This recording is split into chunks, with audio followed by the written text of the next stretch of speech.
हरि ओम। अखंडमंडलाकारं व्याप्तं येन चराचरं तत्पदं दर्शितं येन तस्मै श्रीगुरवे नमः। ओम श्री भगवान वाच तया सर्वात्मका ईश्वरा स्वकर्म कुसुमांची वीरा पूजा केली होय अपारा तोषा लागे। ज्ञानेश्वरी नित्यपाठातला कर्मयोगाचा जो भाग आहे त्याच्यामधून सर्वात्मक ईश्वराची पूजा म्हणजे आपलं विहित कर्म हेच सर्वात्मक ईश्वराची पूजा म्हणून पाहावं अशा प्रकारची धारणा गीतेने व्यक्त केलेली आहे आणि तीच ज्ञानेश्वर महाराज एक्सप्लेन करतात। ईश्वराची पूजा असं म्हटल्यानंतर खरं तर घरामध्ये आम्ही एक देवघर आहे आणि त्याच्यानंतर त्या देवघरासमोर बसून आम्ही पूजा करतो, सोपी गोष्ट आहे। पण ईश्वराची भावना काय माणसाला कठीण आहे किंवा ती धारण होत नाही अशातला भाग नाही। फक्त अंतःकरणाची व्यक्ती असेल तर पूजा करणं वगैरे सगळ्या गोष्टी अनुभवाच्या असतात, सोप्या आहेत। म्हणून एक एकांतातलं अध्यात्म आहे आणि दुसरं म्हणजे लोकांतामध्ये गेल्यानंतर जे वागतो आहे त्याच्यामधून होणारी अध्यात्माची अभिव्यक्ती। या दोन्हीमध्ये कठीण काय आहे तर लोकांतामध्ये असणारं अध्यात्म हे जास्ती कठीण। एकांतामधलं पण वाटतं तेवढं सोपं नाहीये, कारण एकांत स्वतःला मिळवून देणं हेच एकतर कठीण गोष्ट होऊन बसलेली आहे। म्हणजे माणूस एकटा असतो पण तो एकटा त्याला राहावं नाही, मग तो काही ना काही उद्योग सुरू करतो आणि त्याला कशाच्या तरीशी संबंधित होऊन जावं असं वाटत राहतं। पण तरी सुद्धा नाही म्हटलं तरी सगळ्या गोष्टी शांत करून एका ठिकाणी बसल्यानंतर उपासना करतो आहे, सोपी गोष्ट आहे, कारण बाकीची व्यवधानं काही नाही। ज्या वेळेला आम्हाला आमच्या प्रकृतीशी विसंगत अशा लोकांशी आम्हाला संबंध यायला लागतो तसं आमचं अध्यात्म हळूहळू डायल्यूट होऊन जातं। आणि मग साधायचं हे आहे की एकांतात जी साधना करतो आहोत त्याचा परिणाम जर का व्यवहारात होत असेल तर ती गोष्ट अंगात मुरली असं त्याचा अर्थ आहे। म्हणून एकाने असं म्हटलेलं आहे की एकांतात केलेल्या साधनेची परीक्षा आम्हाला लोकांतात द्यायची असते की ते किती मुरलंय। मग तो सगळीकडे ईश्वर आहे, सगळ्यांमध्ये तोच आहे वगैरे सगळं ठीक आहे, जोपर्यंत नावडती व्यक्ती स्वामी जसं म्हणत असतात की समोर येत नाही तोपर्यंत बाकी सर्व फळाफुलांमध्ये ईश्वर आहे, कारण ते आम्हाला काही फारसे प्रॉब्लेम करत नसतात। म्हणून स्वामी माधवनाथांना त्यांनी विचारले होते की एक सूक्ष्म उपासना काहीतरी सांगा, म्हणजे नेहमीची उपासना तर आहेच पण अजून काहीतरी स्पेशल तर ते जो कोणी येईल त्याला ईश्वर भावाने बघणं ही स्पेशल उपासना आहे। जे भेटेल ते मानायचे भगवंत, कारण ती धारणा ठेवायला कठीण आहे आणि ती धारणा मनात आली येऊ शकते। म्हणजे थोडा वेळ आपण आज असं करायचं असं म्हणून प्रोजेक्ट म्हणून आज करून बघितला तर थोडा थोडा वेळ येते, नाही असं नाही, पण तशी वावरताना त्या व्यक्तीशी तो ईश्वर आहे आणि त्याच्या सगळ्या गोष्टी करणं म्हणजे आता भेटेल त्याला प्रत्येकाला नमस्कार करत सुटणं अशा अपेक्षित नाही। एक दाखवायचा परमार्थ आपल्याला करायचा असेल तर ती गोष्ट वेगळी आहे, तेही कठीण आहे। मध्यंतरी एका ठिकाणी मी असंच संध्याकाळी एका रस्त्यावरच असा उभा असताना एक व्यक्ती येईल त्या प्रत्येकाला नमस्कार करत ओरिजिनली म्हणजे जेन्युइन भावाने आणि जय श्रीराम असं म्हणून पुढे जात होती। आपण असं नाही करू शकणार म्हणजे किती काही वाटलं आपल्याला तरी संकोच वाटतो माणसाला असं काहीतरी करायला, पण असं वागता येऊ शकतं एक भाग। पण तसं वागणं म्हणजे काही अध्यात्म आहे अशातला भाग नाही। तसा भाव मनामध्ये ठेवून वागणं हे मात्र ॲप्रोप्रिएटच असलं पाहिजे। पंत महाराज बाळेकुंदरीकरांनी असं म्हटलंय की समत्व याचा अर्थ इक्वॅलिटी असं नसून ॲप्रोप्रिएटनेस असं म्हटलं की प्रत्येकाशी योग्य यथायोग्यच वागणं चाललेलं आहे, पण आतमध्ये हा भाव आहे की समोर आलेली व्यक्ती ही ईश्वर आहे आणि त्याच्याशी तसं वागत असताना ज्या ज्या गोष्टी करतो आहोत त्या त्या गोष्टी म्हणजे समोर त्या सर्वात्मक ईश्वराची पूजा आहे। आणि सर्वात्मक ईश्वराची पूजा करायची असं म्हटल्यानंतर पहिल्यांदा आमच्या मनात तो भाव असला पाहिजे की सगळीकडे जे ज्यांच्याशी आम्ही भेटतो आहोत ते ईश्वर स्वरूप आहेत। प्रिन्सिपली आम्हाला ते मान्य आहे थोडंसं, पण त्याच्यासाठी म्हणून तो भाव अंतःकरणात धारण करायला अंतःकरण हे खूप मृदू लागेल. म्हणजे असं ठेवायचं आमचं तर असं काही होत नाही. आम्ही त्या त्या व्यक्तीशीच संबंधित होत असतो आणि त्याच्यानुसार आमच्या प्रतिक्रिया जात असतात, ज्या काही असतील त्या त्या आमच्या मूडप्रमाणे. परंतु जर का अशा प्रकारे तया सर्वात्मका ईश्वरा स्वकर्म कुसुमांची वीरा, मी त्याच्याशी वागणं हीच पूजा, ही जर का करायची असेल तर काय करावं लागेल, तर अंतःकरण सदोदित सजग लागेल ईश्वर भावाशी संबंधित असणं. आणि त्या ईश्वर भावाशी संबंधित होणं हे दोन प्रकारे होत असतं. एकतर ज्ञानभूमिकेतून होतं की मी तत्वस्वरूप स्वतः आहे, आतमध्ये अनुभवलेलं आहे आणि तेच सर्वांमध्ये भरलेलं आहे, ज्ञानभूमिका. आणि दुसरं म्हणजे मी भक्त आहे आणि ईश्वराचा मी दास आहे आणि तो ईश्वर जसा मी एका मूर्तीमध्ये भावतो, एका प्रतिमेमध्ये भावतो, त्याप्रमाणे सर्वांमध्ये पण तोच आहे आणि त्याचा मी दास आहे. अशा प्रकारच्या भूमिकेतून प्रत्येकाशी संबंधित असताना भक्तीचा भाव किंवा ज्ञानाचा भाव अशा प्रकारे कुठला तरी एक अंतःकरणात असावं लागेल. आणि त्या भावाने आलेलं जे मार्दव आहे अंतःकरणाचं, ते मार्दव आम्हाला अशा प्रकारे काम करत असतं. म्हणून संतांचं सगळं वावरणं बघितलं तर मृदू असतं. समर्थाने ते वर्णन केलेलं आहे की मृदू किती असतं अंतःकरण, तर आकाशाहूनही मृदू असतं, की कोणाला ते बोचतच नाही. मग ते ओरडले तरी वाईट वाटतं पण त्याने खुपत नाही आतमध्ये. कारण का, तर समोरच्याचं हित व्हावं ही भूमिका आहे. आम्हाला आमचं बोलणं, साधं बोलणं पण कित्येक वेळेला विचित्र अर्थाने का घेतलं जातं, कारण पर्सनॅलिटी आमची अजून स्वकेंद्रित आहे. म्हणजे काहीतरी मिळवणं या भूमिकेत ज्या वेळेला माणूस असतो त्यावेळेला त्याच्या बोलण्याला अनेक कंगोरे येतात. पण ज्या वेळेला काही नको आहे, जे काही आहे ते समोरच्याच्या हितासाठी म्हणून चाललेलं आहे, त्या वेळेला त्या व्यक्तीचं अंतःकरण या कारणे साधू वचन कठीण नाही, असं समर्थाने म्हटलंय. की तसं असल्यामुळे ज्ञानात्मक भूमिका साधलेली असल्यामुळे कोणाशीही बोलत असताना एक मार्दव अंतःकरणाचं हे मेंटेन राहतं. सगळेच संत काही सॉफ्ट बोलणारे वगैरे असे होते त्याच्यातला भाग नाही, त्यांची प्रकृती होती. पण तरी जरी झालं तरी त्यांचा उद्देश अंतःकरणाचा हे आपलं हितकारक आहे हे समोरच्याला आपोआपच जाणवत असतं. त्यामुळे त्यांची प्रत्येक कृती ही इन इटसेल्फ समोरच्याचं हित करणं म्हणून त्याची ती पूजा अशा अर्थानेच केली जाते. स्वामी माधवनाथांचं वर्णन करताना स्वामींनी जे म्हटलेलं आहे की ज्या वेळेला लोक प्रवचन ऐकायला येत असत किंवा त्याच्यानंतर काही साधनेसाठी म्हणून येत असत, त्यावेळेला स्वामी माधवनाथांचा भाव हा त्या सगळ्या गोष्टी त्याच्यासाठी करणं वगैरे जणू काही ईश्वराची पूजा चाललेली आहे, म्हणजे येणाऱ्या साधकांना अटेंड करणं हा सुद्धा भाग अशा प्रकारचा भाव होता. आणि हे एक सिद्ध व्यक्तींचं वागणं, ज्यांच्या अंतःकरणात ज्ञानपूर्णता आहे आणि ते सहजच अशा प्रकारे लोकांशी संबंधित होत आहेत, हा एक वेगळा भाव आहे. ह्या ओवीचा जो भाव चाललेला आहे तो पूर्णतः कर्मयोगाच्या साह्याने अंतःकरण घडवून हळूहळू त्या भूमिकेला पोहोचण्यासाठी काय करता येईल हे समजावणं चाललेलं आहे. म्हणून कर्मयोग ही संतांची अंगवळणी पडलेली गोष्ट आहे.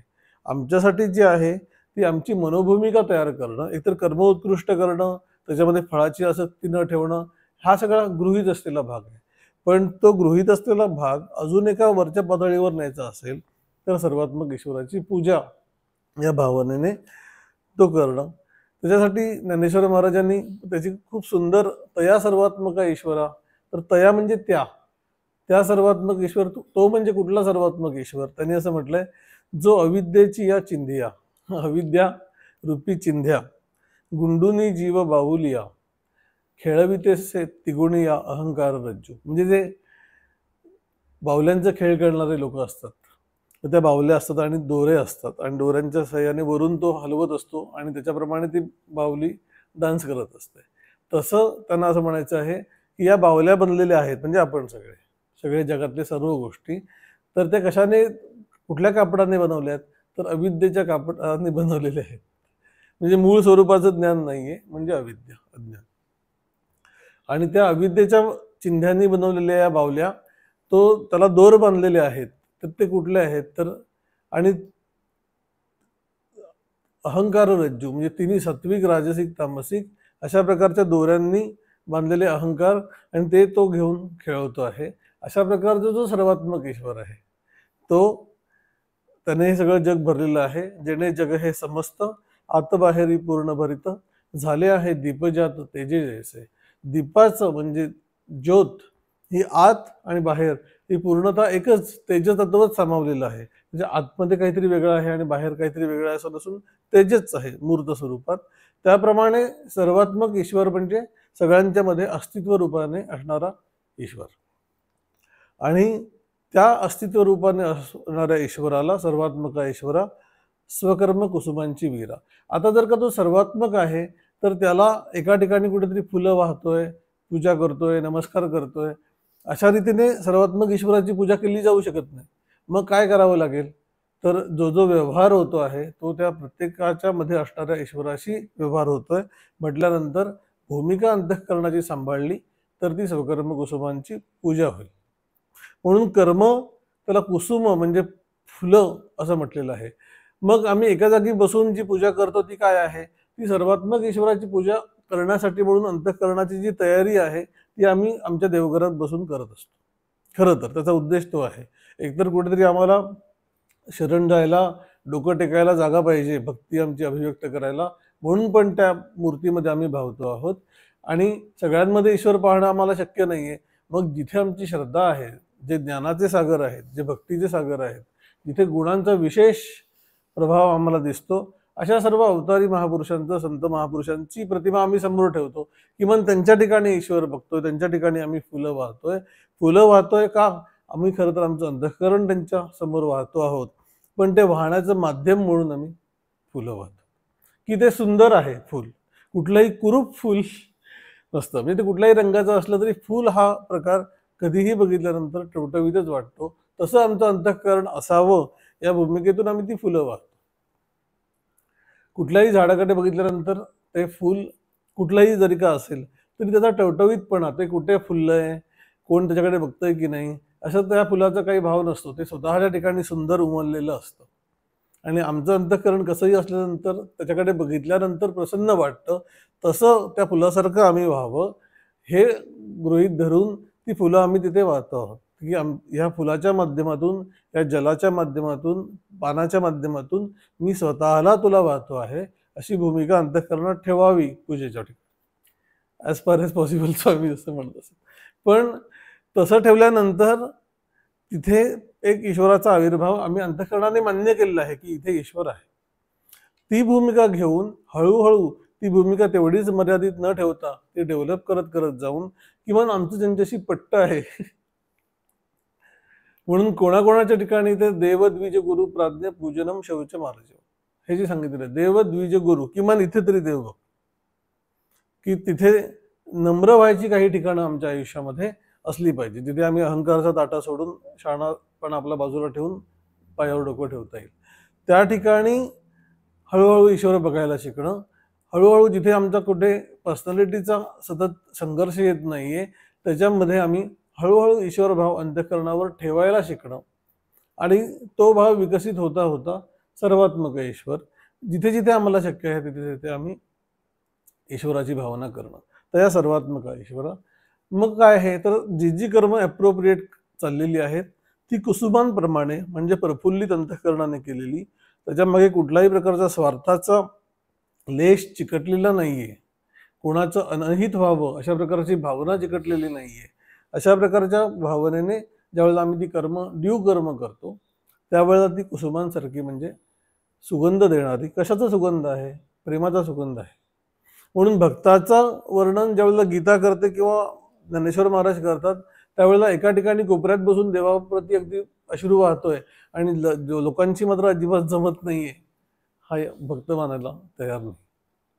कारण ती एक भावनिक करमणूक असू शकते, त्याचं इम्प्लिमेंटेशन जर का आमच्या पर्सनॅलिटीचं ट्रान्सफॉर्मेशन करण्यामध्ये होत नसेल तर त्या ज्ञानाचा आणि भक्तीचा फारसा काही उपयोग नाही.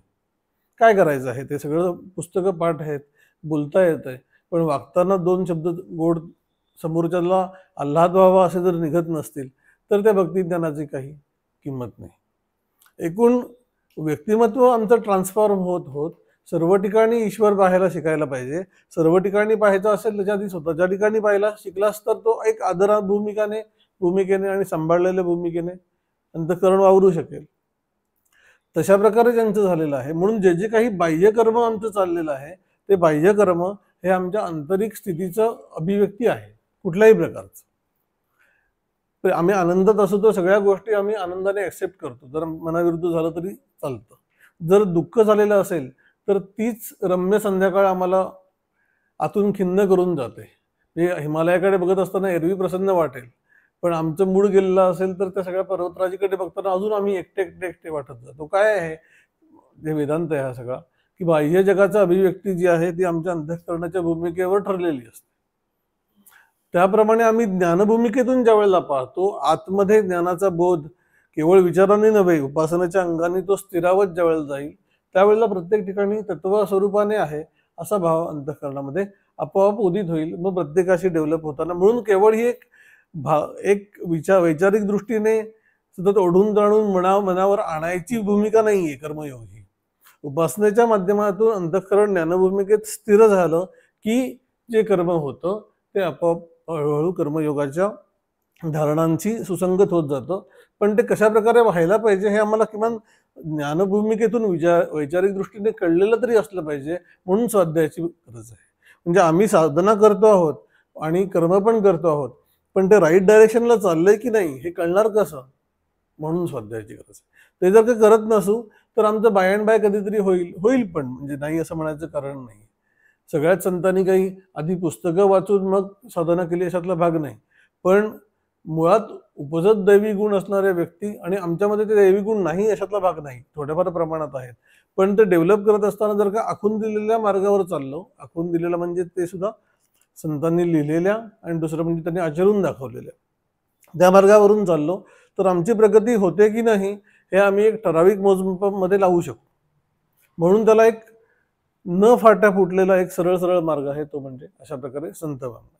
विनोबा भावेंची त्यांनी ते स्वामींनी पण व्यक्त केलेलं आहे की त्यांची आई ज्यावेळेला त्यांच्या आठवणी विनोबा भावेंनी लिहिलेल्या आहेत, तर लहानपणी त्यांच्याकडे माधुकरी मागणारी जी मुलं असायची की लोकांकडे मागून जेवणं आणि त्याच्यावर आपलं शिक्षण चालवणं, तर ती तशी मुलं येत असत, एक मुलगा येत असे तर त्यांची आई गरम गरम पोळी करून तूप लावून त्याला ती देत असे. आणि विनोबांना मात्र भूक लागलेली असली तरी ती देत नसे आणि कित्येक वेळा ते तक्रार करत की तो कोण कुठला मुलगा आणि त्याला आल्यानंतर तू गरम पोळी वाढतेस आणि मला मात्र शिळी वगैरे कुठली पोळी असेल ती देतेस. तर ही भूमिका अशा प्रकारे करू शकणं, एकतर मागे एकदा ते संदीप करेने म्हटलं होतं की आपण सगळे डेव्हलप झालोय वगैरे, एका मुलाखतीत तो म्हटलं होता की आता आपण सुसंस्कृत झालोय, सभ्य झालोय, जास्ती सिव्हिलाइज्ड सोसायटी आहे. पण एवढं जरी का असलं तरी आई ज्या वेळेला मुलाला शाळेत पाठवते आणि त्याला काहीतरी स्पेशल खाऊ देते त्यावेळी त्याला सांगते हे तूच खा हा, आधी कोणाला देऊ नको. हे काय आहे तर एक प्रकारे आपलं आणि परक्याचं मामका पांडव हा जे धृतराष्ट्र म्हणतोय तो इतक्या वाईट अर्थाने आमच्या मनात नाहीये, पण कुठेतरी आहे की हे आधी आपल्या संबंधित लोकांना मिळावं, बाहेरच्यांना मिळालं तर मिळालं, त्याच्यानंतर मूळ आम्हाचा उपभोग नीट झाला पाहिजे. अशा प्रकारची भूमिका हळूहळू अंतःकरणाने सोडायला शिकत. विवेकानंदांचं घड्याळ त्यांना कोणीतरी भेट दिलेलं होतं आणि ते भेट दिल्यानंतर ते एका कॉलेजच्या स्टुडंट्स त्यांना भेटायला आलेले होते आणि ते भेटून झाल्यानंतर सगळं त्यांनी कोणीतरी अप्रिशिएट केलं की एवढं छान घड्याळ तुमच्याकडे आहे. तर ती भेट झाली पूर्ण आणि त्याच्यानंतर तो मुलगा ज्या वेळेला निरोप घेऊन जायला निघाला त्यावेळी विवेकानंदांनी ते घड्याळ काढून त्याच्या खिशात ठेवलं आणि आता मी हे घड्याळ इथे ठेवून वापरेन असं म्हणून त्याला ते दिलं. आता ह्याच्यामध्ये मी वापरतोय, मला कोणीतरी गिफ्ट दिलंय, त्याच्या भावना वगैरे ह्या असला घोळ न घालत बसता अशा प्रकारे आवडलेली गोष्ट दान करून टाकता येणं, त्याच्यामध्ये कुठल्याही प्रकारची आसक्ती चिकटलेली नसणं, अशा प्रकाराने ज्यावेळेला ती व्यक्ती वागते त्यावेळेला ती स्वकर्म म्हणजे साधी साधी कर्म ही कुसुमांसारखी होत जातात. म्हणून कर्म हे दरवेळेला सॉफ्टली केलं पाहिजे अशातला भाग नाही. माझे स्वामींनी ते व्यक्त केलेलं आहे की पावसला ज्यावेळेला स्वामी माधवनाथांबरोबर गेलेले होते त्यावेळेला तिथला सगळा तो भाग पुढे काहीतरी तिथे सेशन होणार होतं म्हणून स्वच्छ करायची काम आलेलं होतं आणि एक जो साधक होता तो त्यावेळेला त्याच्या मनात ते भाव दाटून आले की एकतर स्वामी स्वरूपानंदांच्या ठिकाणी आपण आहोत, स्वामी बाजूला आहेत, तर ते झाडता आहेत ना, पण तो त्या भावात मग्न होऊन तो सावकाश ते झाडत होता. प्रामाणिकपणे, असं काही नव्हतं की मुद्दाम दाखवायचं म्हणून. पण स्वामी माधवनाथ तिथे आले, त्यांनी बघितलं हा हा हळूहळू झाडतो, त्यांनी ती झाडू काढून घेतली आणि भराभर झाडून मोकळे करून टाकलं. म्हणजे कर्म कुठलं करतो आहे त्याच्यामध्ये नाजूकपणा दाखवण्याचा काही पॉईंट नाही. मागे स्वामींनी, आम्ही बारामतीला जात असताना ते म्हटलं होतं की एक जण होते आणि त्याच्यानंतर स्वामी स्वरूपांतांच्या आठवणी सांगत होते. तर आणि गाडी खूप स्लो चालवत होती, तर स्वामींना मुळातच गाडी फास्ट चालवायची सवय, त्यामुळे बाजूला बसून स्वामी रेस्टलेस झाले आणि ते म्हटले की स्वामी स्वरूपांत हे अतिशय कोमल अंतःकरणाचे होते, हे सांगायला गाडी कशाला स्लो चालवायला पाहिजे, गाडी फास्ट चालवू शकतो. तसं ते कर्म ज्या प्रकारे केलं जायला पाहिजे आहे, अर्जुन तर इथे आता युद्धकर्मामध्ये आहे. त्या युद्धकर्मामध्ये ज्यावेळेला तो भीष्मांच्या प्रती हळूहळू बाण सोडतो, त्यावेळेला पुढे भगवान श्रीकृष्णाने त्याला खडसावलेलं आहे, स्वतः शस्त्र घेऊन ते उतरलेले आहेत. म्हणून स्वकर्म कुसुम म्हणजे बाण पण आता कुसुमांसारखे हळूहळू मारेन, अशा प्रकारच्या बावळटपणाची भूमिका अंतःकरणाची श्रीकृष्णांना मान्य नाही. त्याच्यामागची भूमिका ही जर का सत्याला धरून असेल, सत्वशक्ती एकूण वर्धन करण्यासाठी म्हणून गृहीत असेल, तर ती कर्म ही कुसुमांसारखी होतील समाज पुरुषाच्या. ती व्यक्ती म्हणजे ईश्वर आहे याचा अर्थ त्याचं पर्सनॅलिटी म्हणजे ईश्वर आहे असं नसून, तत्वस्वरूपाने तो त्याच्यामध्ये विद्यमान आहे. ती व्यक्ती जर का त्या एकूण समाज धारणांना आणि सत्वशक्तीला विरोधी वागत असेल, तर त्याला शिक्षा देणं, तीही पुरेशा इंटेन्सिटीने देणं, हे पण एकूण सात्विक समाजासाठी म्हणून आवश्यक आहे.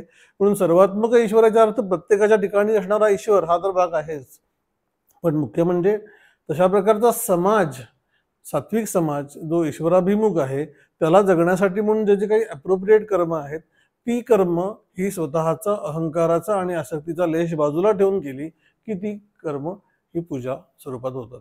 म्हणून तया सर्वात्मका ईश्वरा स्वकर्म कुसुमांची वीरा, पूजा केली होय अपारा, तोषा लागी. तोष म्हणजे संतोष, आनंद होईल. कोणाला होईल? ईश्वराला आनंद कशाला होईल? त्याला तू कर्म कर किंवा करू नको, निमित्त मात्र भव सभ्यसाचे. तू नाही केलंस तर दुसरा कोणीतरी योग्य व्यक्ती ते करेलच, जरूर करून घेईल त्याच्याकडून ईश्वर प्रकृतीच्या सहाय्याने. म्हणून त्याच्या तोष प्राप्त होईल याचा अर्थ एकतर ज्या व्यक्तीशी संबंधित आम्ही होतो आहोत त्या व्यक्तीला बरं वाटेल म्हणजे तो तोषेल, आणि दुसरं म्हणजे असं काहीतरी सत्कर्म माझ्या हातून होत आहे याचा दोष माझ्या अंतःकरणात होईल, मी अंतःकरणाने आनंदी होईन, हेच तो ईश्वर आनंदी झाल्याची खूण आहे. म्हणून सात्विक आनंद अंतःकरणामध्ये ज्या वेळेला उदित होतो त्या वेळेला अशा प्रकारे पुण्यकर्म अंतःकरणात म्हणजे हातून घडल्यामुळे तो तोष म्हणजे संतोष म्हणजे ईश्वर आपल्यावर प्रसन्न झाल्याची खूण आहे, ते कर्म ईश्वरापर्यंत पोहोचल्याचं ही खूण आहे. तसं केल्यामुळे त्या पूजेने काय होईल, अशा प्रकारची पूजा ज्या वेळेला केली जाते त्यावेळेला म्हणून ती पूजे रिझलेनी आत्मराज्य, त्या पूजेने आनंदित कोण होतो? आत्मराज, आपल्या आतमध्ये असलेला देव. आणि मग तो प्रसाद देईल, कसला? तर वैराग्य सिद्धी देईचे पसायतया. पसाय म्हणजे प्रसाद. आणि त्या अशा प्रकारच्या स्वकर्म कुसुमांनी जी सर्वात्मक ईश्वराची पूजा केलेली आहे त्याच्यामध्ये आसक्तीचा आणि अहंकाराचा लेश नाही आणि परहितार्थ केलेली आहे. आणि दुसरं म्हणजे स्वतःची अंतःकरणाची भूमिका उन्नत करून घेणं हा त्याच्या मागचा उद्देश आहे. अशा सगळ्या गोष्टींनी जो कर्मयोग सिद्ध होतो त्यावेळेला त्या सिद्ध अंतःकरणात काय मिळतं? वैराग्य. जे जे काही गोष्टी सोडून दिलेल्या आहेत त्याच्याबद्दलचं अंतःकरण आता त्याला चिकटलेलं नाहीये, मग ते अंतःकरण सहज आत्मस्वरूपाशी संलग्न होऊन जाईल. अशा प्रकारचा तो प्रसाद वैराग्य स्वरूपाचा, तो पण बाहेरचा कुठला तरी ईश्वर देत नाहीये, आत्मराजे स्वतःमध्येच असणारा ईश्वर हा वैराग्य रूपी प्रसाद देईल. म्हणून सर्व प्रकारे बाह्य संबंधित होणं आणि बाह्य स्वरूपाच्या ईश्वराशी संबंधित होणं ही आमची एक भक्त म्हणून डेव्हलप झालेली टेंडन्सी आहे, ती जरूर राखावी. पण त्याच्याबरोबर आतमध्ये ईश्वर स्वरूप आहे आणि त्याला प्रसन्न करून घ्यायचा आहे, हा मुख्य भाग या कर्मयोगाच्या धारणांमधून ज्ञानेश्वर महाराज आपल्याला शिकवत आहेत. त्याचा जो पुढचा भाग आहे तो आपण पुढच्या वेळेला बघूया. हरिओम तत्सत. सदा सर्वदा योग तुझा घडावा, तुझे कारणी देह माझा पडावा. उपेक्षू नको गुणवंता अनंता, रघुनायका मागणे हेची आता. उपासनेला दृढ चालवावे, भूदेव संतांसी सदा नमावे. सत्कर्मयोगे वय घालवावे, सर्वामुखी मंगल बोलवावे. जय जय रघुवीर समर्थ.